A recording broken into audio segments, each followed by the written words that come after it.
is actually a pretty typical apartment building here in Hong Kong. We're in the Wan Chai area, but you can see these pretty much all over the territory. They've got like little windows, dormers that kind of stick out a little bit. So inside your apartment, you always have like a little ledge where you can put stuff up against the window. The air conditioners are on the outside, and then there's well, you can't see it here, but there's usually a place to hang your laundry in that little air conditioner duct. You can also see that there's pipes on the outside. You can see the pipes here as well. All the piping just runs on the outside of the building, which means you have slightly warmer water in the summer and kind of cold water in the winter. Breakfast shopping crowd is out in force here in Wan Chai Market. And cutting some fatty pork, cooked goose, tofu, fish noodles.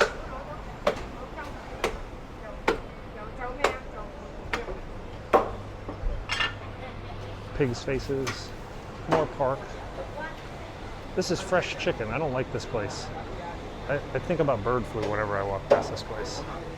That's like live chickens. More pork. More pork.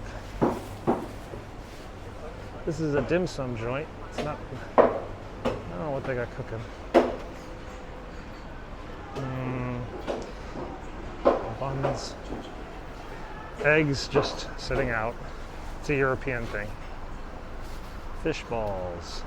Sausages. These are good for hot pots.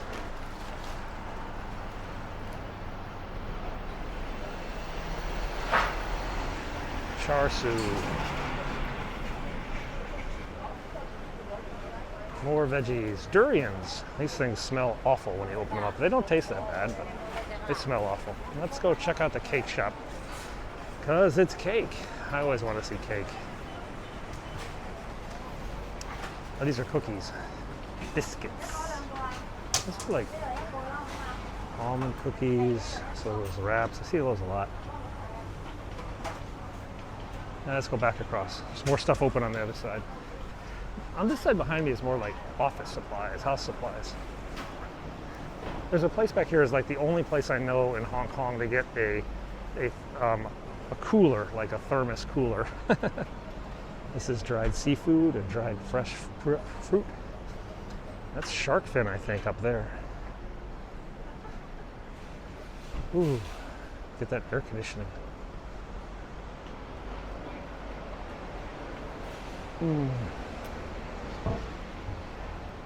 This is a property agent selling houses, renting places. More produce. Time to hang the bananas. Those are like little mini bananas. Those are weird. Those plantains, are they? And we're out by the trams. Time to get a taxi.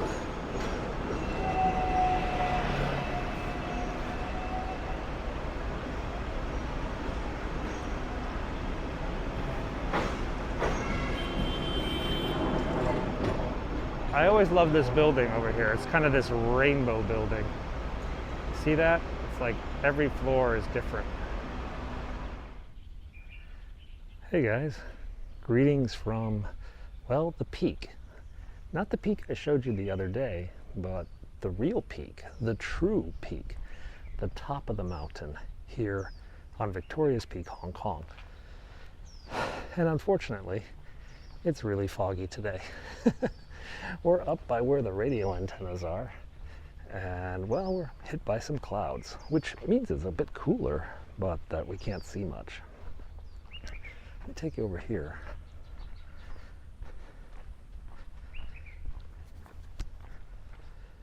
So this is Victoria Peak Gardens, and the British governor used to have a beautiful home up here, his summer home, and it was surrounded by amazing European style gardens. Those have like butterflies. The flowers and plants are arranged into butterflies. You come out here on a normal day and people are out here taking wedding photos and engagement photos just left and right. Today, of course, it's a bit foggy. I'm going to walk you down through this park and we're going to make our way back to the peak I showed you the other day.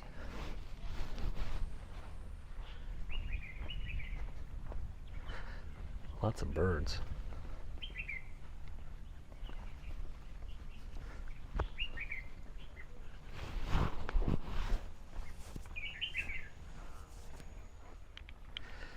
So let's duck into the gardens over here and take a look around before we make our way back down.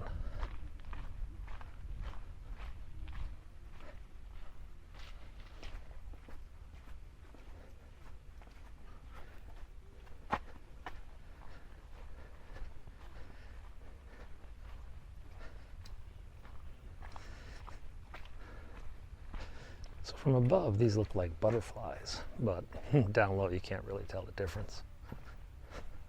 Lots of pretty flowers up here.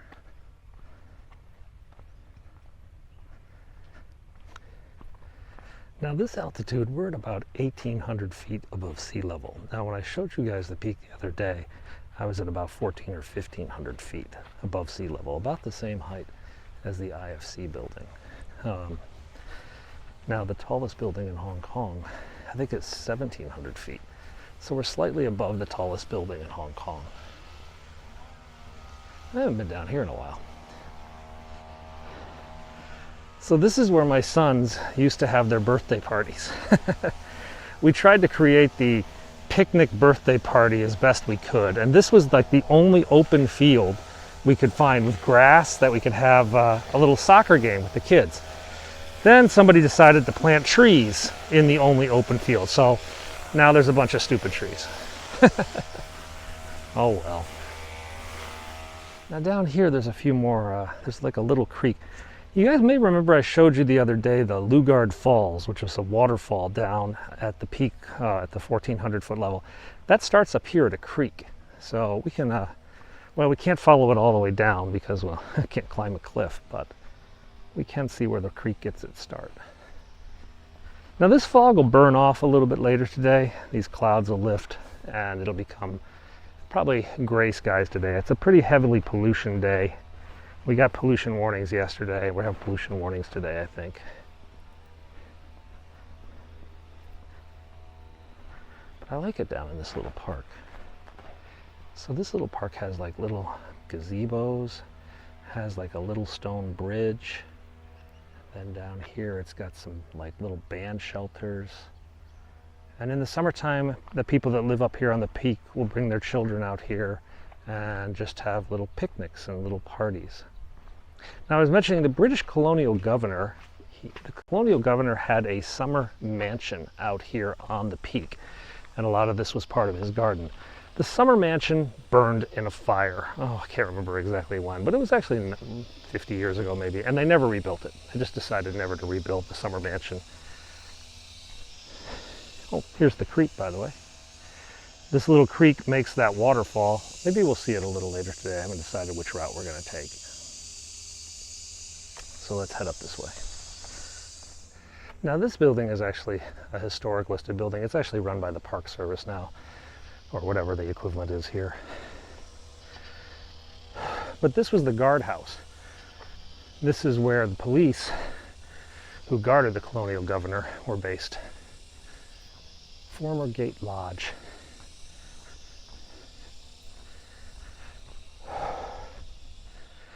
Some of you look at that gate lodge and you're probably saying, that's rather large for just a little police gate. But the thing is, in Hong Kong, it's been a tradition that uniformed services, like the police, like the fire department, they're provided housing in addition to their job. In fact, many firemen, well, they live at the fire station. They built the fire station and then they built a dormitory on top of it. Policemen live in dormitories, or when they're married, they have married officer housing. The reason? Property is just so expensive in Hong Kong. Firemen, policemen, they can't afford to compete on the open market for some of the property that is out here. So many of you have been asking, well, how do the poor survive here in Hong Kong? You know, I'm showing you guys houses that rent for 9, 10, 15, 20,000 US dollars a month. How does a poor person get by? And the answer is it's pretty rough on them. However, the government has stepped in and provides public housing. About 45 to 50% of Hong Kongers live in public government housing. Some of them have incredibly low rent, or they own the property outright. This has alleviated like the most major cost to their monthly income. The second thing I should point out is that Hong Kong has free healthcare. Healthcare is paid for by the government, so the average Hong Konger has no real health expenses. So when healthcare is paid for and their housing is paid for, well, that's basically they just have to rely on their food. Now, a lot of the locals don't eat the $12 a gallon milk that I drink or whatever, but they eat local stuff, and it's a lot cheaper for them. But still, it is a struggle. Now, here you can see a palm leaf broom.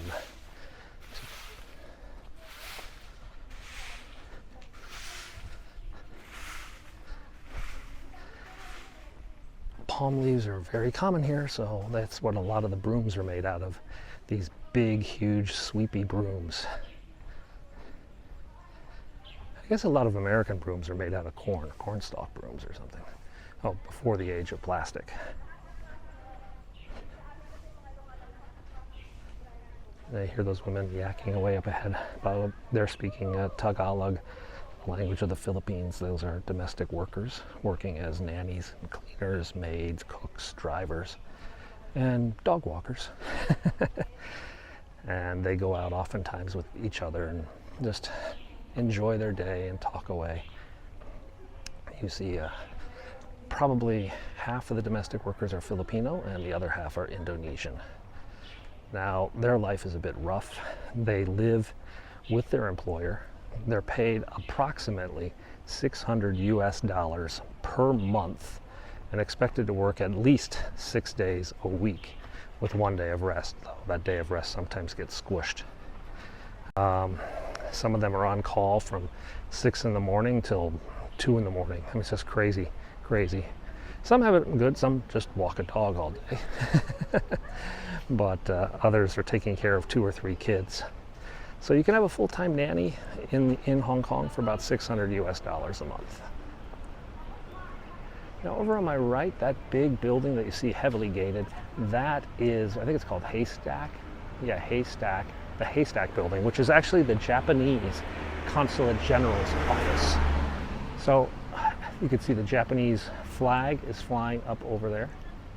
Now, as Hong Kong is not a capital, there are no embassies in Hong Kong. There are, however, consulates that can handle the needs of citizens who are living over here, like Americans or Japanese citizens living here, and also handle things like visa requests and some economic trade. Consulates are headed by a consular general, which is like a step below the ambassador. Interestingly, though, and I don't really know the full rationale for this, the American consulate here in Hong Kong is a direct report consulate. It does not fall under the purview of the Beijing ambassador, I think, on paper, and rather the consulate general reports directly to Washington outside that normal chain of command. And I think Hong Kong is the only, or one of 2 consulate generals that behaves that way. No, I don't know the other one. Maybe it wouldn't be the Vatican. Anyway, kind of a weird little factoid. Oh, starting to clear up a little bit. Not totally, though. Well, we can see a little bit. Let's go over here. I'm going to go down this way, but we'll take a view. There's a little lookout here. This is a private house. It's got its own red light. So yeah, you can just make out some of the buildings down there. We're going to go down to the viewing level of the peak. We're still walking downhill to the 1,400 foot ring that goes around the peak.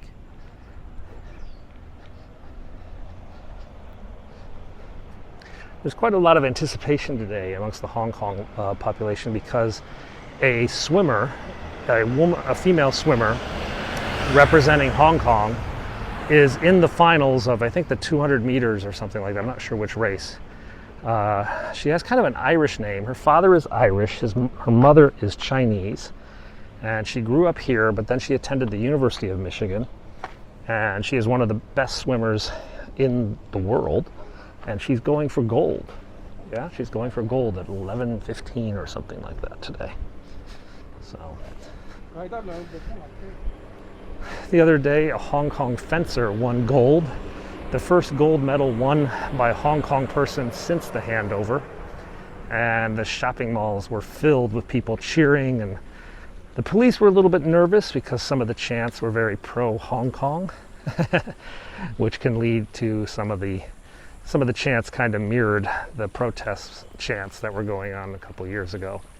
So I imagine today, with the swimmer, there's going to be a large crowd in the shopping malls watching the TVs, chanting, and there'll be a police presence, I'm certain.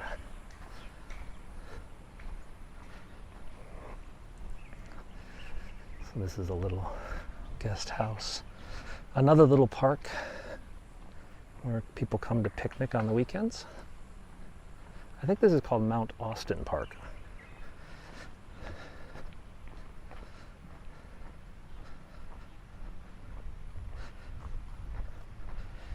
If I recall, Victoria's Peak is actually called Mount Austin, and then it was probably renamed Victoria's Peak. It is the tallest mountain on Hong Kong Island, but it's not the tallest mountain in Hong Kong. There's a mountain over on the other side that's quite a bit higher. Interestingly, the first time my children ever saw frost or ice was here on the peak. One day the temperature dropped to 0 Celsius down on where we lived in the mid-levels. Just a cold spell, unheard of in Hong Kong. So we said, you know what, I bet at the peak it's even colder. So we drove up to the peak, and sure enough, we saw icicles on some street signs, and they saw frost on a car for the first time. They just hadn't looked at it for a while. Then I showed them that you could like write your name in the frost or something, and then they had a blast walking through the parking lot drawing smiley faces and everything. Now, of course, they see frost all the time. So today's Wednesday, and I'm heading home Saturday to the United States. I've got to get another COVID test tomorrow. That'll be my 8th COVID test in the last 30 days. 8 COVID tests. But that'll be my final test for a while. My kids will start getting tested again probably when they go to school. But I'm done for a while. None of the tests have been that bad, except that loogie test, the one where I had to do the deep saliva. That one actually hurt. Just having to cough up like phlegm for like 5 minutes, that was kind of ugh. But the up the nose ones, they don't go very deep anymore. I mean, the original ones, they went really deep. But nowadays, it's just kind of like picking your nose, basically. Back here again is that British mailbox like I showed you the other day. This is the Queen Elizabeth mailbox. You can see the royal seal there of Queen Elizabeth. Now this building is now a fancy restaurant, but in the old days, this used to be the recovery building for all the like rickshaw drivers and the sedan chair guys. Before the Peak Tram was built, the only way to get to the Peak was for guys to carry you. So they would have a sedan chair where 2 guys would lift up a chair with a Westerner or whatever, or someone wealthy, and carry them all the way up to the Peak. It took about 7 crews of men to get 1 passenger up to the Peak. It was arduous work. And that is the building where they used to recover. Oh, that's beautiful, isn't it? So what you see right here is something I wanted to point out about Hong Kong. Yes, it is an urban metropolis filled with people and buildings and whatnot. But 75% of Hong Kong is undeveloped. 75% of Hong Kong looks like this: jungles, mountains, streams, reservoirs. 75% of Hong Kong is the countryside.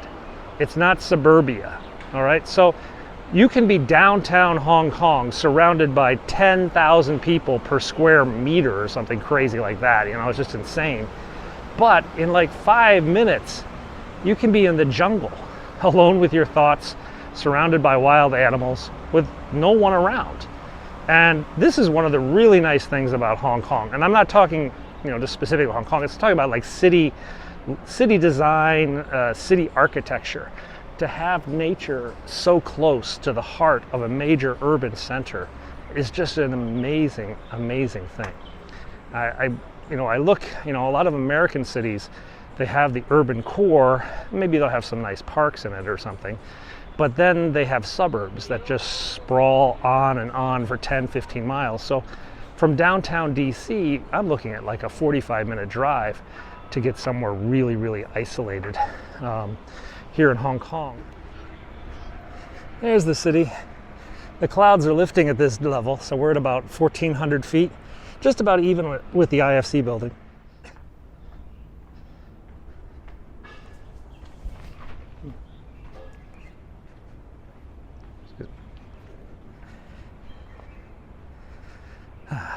Here we go. And there is the city down below. I used to live in this building with the two white towers right here. That was my building. So I had a view of the peak out the back window.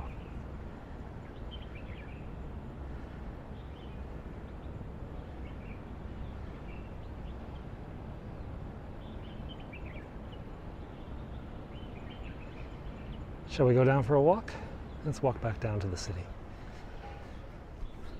So now we're going to walk down the peak. We're going to walk all the way into the city before I make my way over to my kids. Ooh, it's hot. So this is their track delivery vehicle. And they're laying down new track for the Peak Tram. The Peak Tram is horribly overcrowded, so they're expanding it. They're making it bigger, longer cars, bigger stations. This station here is Barker Road Station, and it's named after Barker Road. Barker Road was named after General Digby Barker, who back in the times of Queen Victoria was Her Majesty's commandant of all forces in Asia, if I recall correctly. And he was based here in Hong Kong for some time. He held a number of positions, but most of them in Asia. Now, Digby Barker had a daughter named Helena, who was quite the social debutante. And she married a guy named May. May eventually went on to become the governor of Hong Kong. Now, May Road is the next tram stop down the peak. We're going to be at May Road in about 20 minutes or so. And Helena, General Barker's daughter, was Governor May's wife. There's a building downtown called the Helena May Foundation, which is a building to help young women. It's over by the St. John's Cathedral. We'll walk past that a little bit later. And there's a path between Barker Road and May Road, though it's not named after Helena. I thought that would have been a nice tribute to the person that connected those two families, but c'est la vie.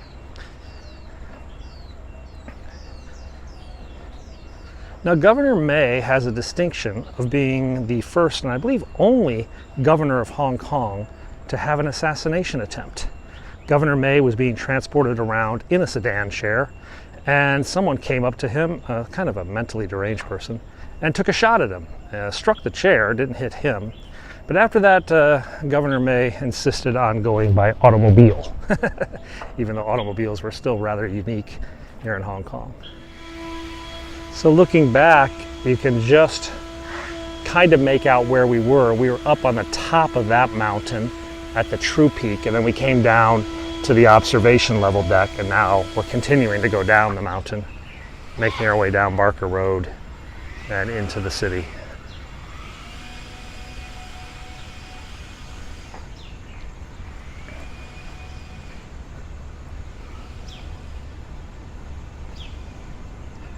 And right around this corner, which is a blind corner that always threw me when I was driving here,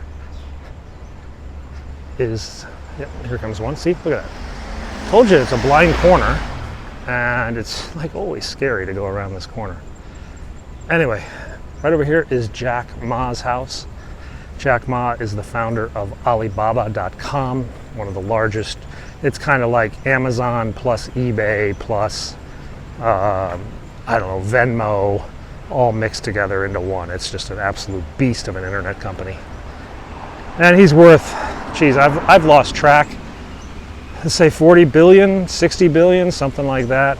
He had a little bit of problems with the government recently, so maybe that number has gone down a bit. But he bought this house here for 190 million US dollars. He bought the house that was on this property, and then he just totally gutted it. He just flattened it, bulldozed the entire thing, and then built a new house. So this was a $190 million teardown. And now he's building his own house to his own standards with, I'll admit it, probably one of the best views of Hong Kong in the entire city. But at what price? At what price? Oh, there's a hole in the fence. Let's take a look through the fence because we haven't seen what's there. Now the view, you can see, you'll be able to see the view. Now there's his garden is all beat to hell. Yeah, there's the view. That's the view that Jack Ma's going to have from his bedroom. Not bad if you can swing it. I do know that the rent for this last townhouse right here is 60 to 65,000 US dollars a month. So what's that? Double, it's about 1.5 times the average American's income per month pays the rent for that building. A bit crazy, I would say. There, you can see downtown, some ferries going around. Now look at this car. He's got 2 license plates. You see that? Did you see that? He's got a black and a yellow plate. The yellow plate is for Hong Kong. The black plate is for mainland China. That's a cross-boundary vehicle. He has the authority to drive over to mainland China. He's usually probably a factory owner or some other businessman who has day-to-day dealings in mainland China. So he can go through a special bridge, a special road, will take a special gate, will take him through the immigration checks at the border, and they can just drive back and forth. It's a little bit tricky because here in Hong Kong we drive on the left, and in mainland China they drive on the right like they do in America. So you have to switch up your vehicle when you cross the border, which can be a little bit confusing for the drivers. It was tricky for me, kept going back to the US, and then I realized the key isn't drive on the left, drive on the right. The key is always drive next to the center line. So regardless of whether you're on the left or the right, you're next to the center line. So that was how I remembered. Oh, there's a black license plate. There, see? Black license next to the police car who's writing traffic tickets. Hong Kong's number 2, the Secretary of Hong Kong or whatever. She lives up there. The Colonial Secretary was the old title. I don't know what it is now. And down this road, which I'm not going to walk, is the PLA General's house. The general in charge of the Chinese army here in Hong Kong, the Hong Kong garrison. He lives down on that road a little bit farther. And just past him is the American Consulate General. The U.S. Embassy, or U.S. Consulate, has a number of properties down at the end of that road. I think the holdings, the U.S. government's holdings of property in Hong Kong is probably over $1 billion U.S. in just all the apartments they have for staff. And like the Marines. The Marines live in a building where the rent is just absolutely insane. But the government bought it a long time ago. But if they were to sell it, they could sell that property for like $6, $7, $8 million. Just a standard apartment with like 2 Marines bunked in a room. I believe there are 9 U.S. Marines, 8 or 9 U.S. Marines at the U.S. consulates, plus Department of State Security or Diplomatic States, whatever. What are the DSS is called? Diplomatic Security Service, or DSS agents, or personnel at the embassy, or consulate. Keep messing it up myself.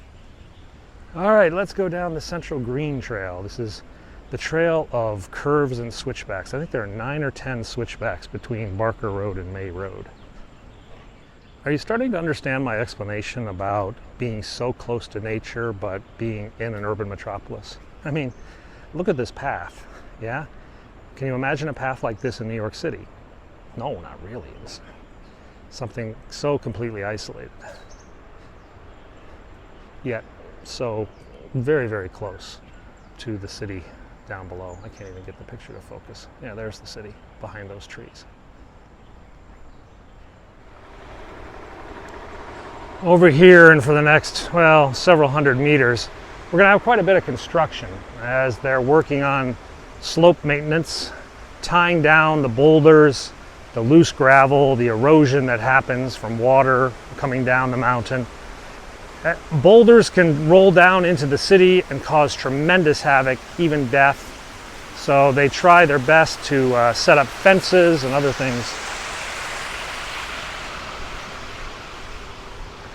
to stop the boulders before they make it down the mountain.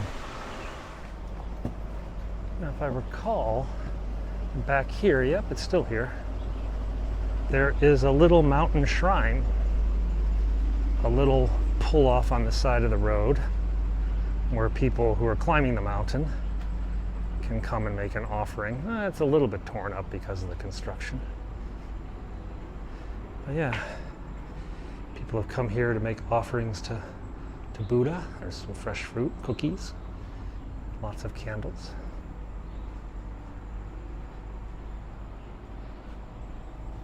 There's this little shrine here. And so now we've come to May Road. I point out this building was a Gladoon number 3 May Road. This building is just garages. Yeah, they're like 14 parking garages. And that's where the people that lived on the street used to keep their vehicles or even their stables or horses or something. This is the May Road tram station, named after Governor May. And this is May Road. This is my old street. I used to live on this road, so I've walked on the street thousands and thousands of times, to be honest. But instead of heading over to my house, my old house, we're just going to keep going down Clovelly Path. For those who don't know, that was my old house down there. That one, the small one there, it's only 38 stories, 35, 38 stories, something like that. So it's the tiny one on this street. It was the cheap one too. Gotta love that. So here's a little public park down here. My kids learned how to ride a bicycle in this park. Yeah? This is where I taught my kids how to ride a bike. I didn't fall that many times.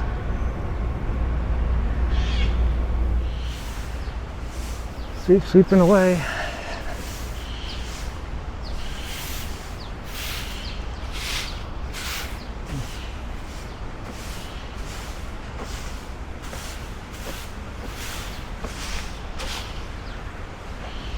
Watch this. Push the button and the light changes. Isn't that cool? The button actually works. The button actually works. I love that. Oh, I want to pause here. This building over here, you see that nice old colonial mansion over there? That is the home of Mother's Choice. Mother's Choice is an orphanage and a services for unwed pregnant mothers. There was a huge stigma many years ago, and even today, about unwed teenage mothers here in Hong Kong. And many of their children will end up as orphans at Mother's Choice. Now, Mother's Choice works extensively with Americans who are looking to adopt children. Now, they have placed many, many kids from Hong Kong into the United States. Mother's Choice also works with special needs kids. Unfortunately, there are very limited resources in Hong Kong for those with special needs, and many special needs kids end up in orphanages. But there are many Americans, Canadians, other Europeans who are willing to work with special need kids in their own family, and they'll contact places like Mother's Choice to help them find a child that needs a home.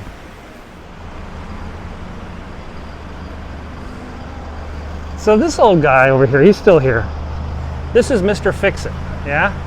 Mr. Fix-It sits here all day and has for many, many years, and will fix, well, whatever you got. You got a broken microwave, you got a broken refrigerator, you got a broken remote control. You bring it down here, Mr. Fix-It will fix it for a small fee, and that's his full-time job, just sitting on this road, fixing people's broken things. kind of in the canyons now.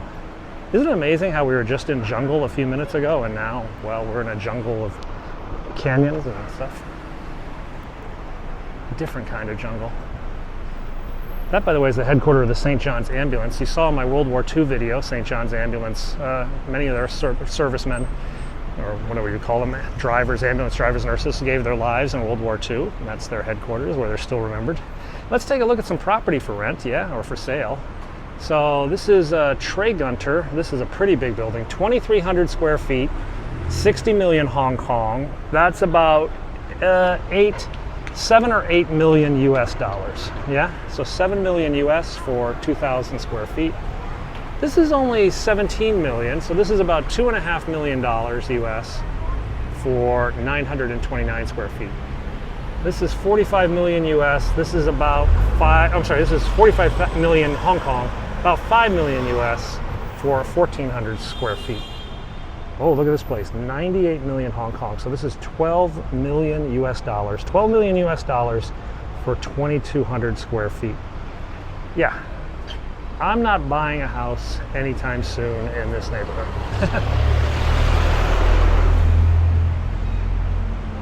What's this? Sinopec. This is the Chinese petroleum company, Chinese gas company, Sinopec. And I don't know what they're charging today for gas. Let's see what we see.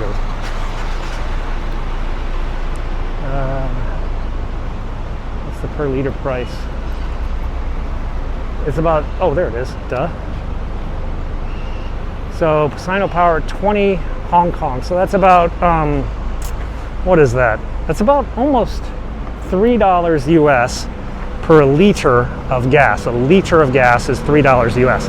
And there's what, 4 liters in a gallon, an American gallon almost, so basically $12 US. It's probably about $10 to $12 US per gallon, okay? So 10 to 12 US dollars for a US gallon of gasoline. My math's a little bit off, but it's right around there. So now the other stuff is a little cheaper, so it's probably like 8 to 12 US dollars per gallon, depending on the grade of fuel you get. Maybe I'll look that up and give you guys a subtitle that tells you the real price.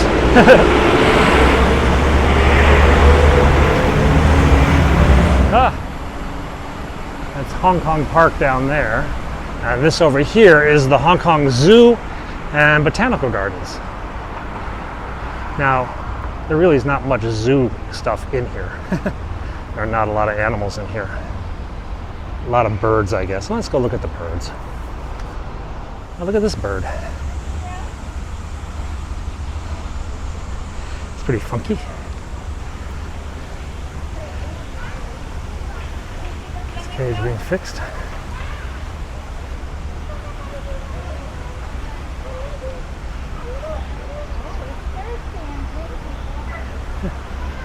Oh, there's some flamingos over there and a duck. Rule Britannia, Britannia rules the waves. This is King George VI, the father of Queen Elizabeth. Oh, there's those cockatoos. Come on, do we see them? There's one. There he is, he's flying. I told you there were cockatoos. But this was King George, who was put up here after World War II in Hong Kong Park, overlooking this gorgeous fountain that sits below all the big buildings in Hong Kong. And just above the governor's mansion. Let's go take a look at the mansion too, the White House, if you will. So this pollution is a little bit abnormal for the summertime. It's normal in the winter to have pollution. The summertime we get pollution when there's typhoons messing with the airflow over this region, which is what we kind of have right now. There's been a couple typhoons off Taiwan, Japan, China, and it just sort of messes up all the air. It just can't really blow away.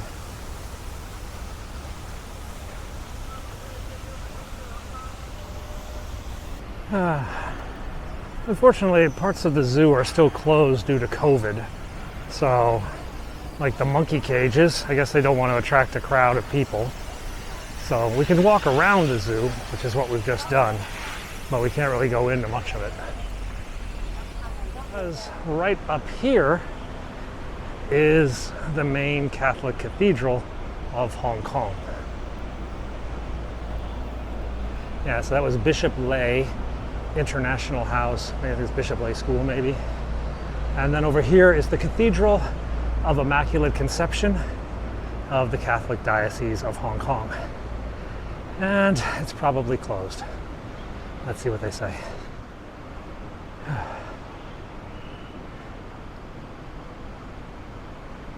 But this has been here over 100 years.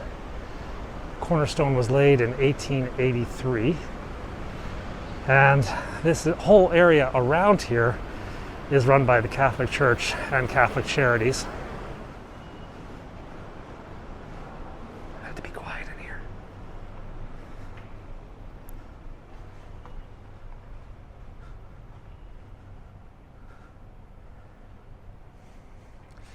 Temperature check.